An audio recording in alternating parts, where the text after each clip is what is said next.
Hi అండి, అందరికీ happy Sunday. ఈరోజు సండే స్పెషల్గా మీ ఇంట్లో మీరు ఏమనుకున్నారు? నేనైతే ఎప్పుడు చికెను మటను తింటుంటే బోర్ కొడుతుందని చెప్పి ఈసారి ఎగ్సే వండాను. ఎప్పుడు నార్మల్గా ఎగ్స్ ఒకటే వండుతాను. కాకపోతే ఈసారి ఏంటంటే నాకు ఎండ్రాయిలు కూడా తినాలనిపించి ఎగ్స్ ఎండ్రాయిలు కలిపి వండాను. అది నేను ఎలా వండానో ఆ ప్రాసెస్ మీకు చెప్తాను. స్టవ్ ఆన్ చేసుకొని కళాయి పెట్టుకొని అందులో ఒక 2 స్పూన్స్ ఆయిల్ వేసుకోవాలి.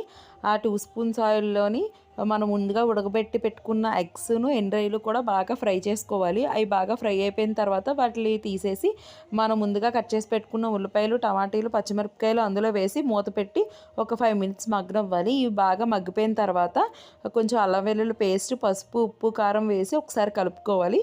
అవి కలుపుకున్న తర్వాత కొంచెం తగినన్ని వాటర్ వేసి మనం ముందుగా ఫ్రై చేసి పెట్టుకున్న ఎగ్స్ ఎండ్రాయిలు కూడా అందులో వేసి మూత పెట్టి ఒక 10 మినిట్స్ నీరంతా దగ్గరికి ఇంకిపోయినంత వరకు కూడా మనం బాయిల్ చేసుకోవాలి. అంతే, ఎగ్ ఎండ్రాయిల్ కర్రీ రెడీ అయిపోయింది. మీకు నచ్చితే లైక్ చేయండి.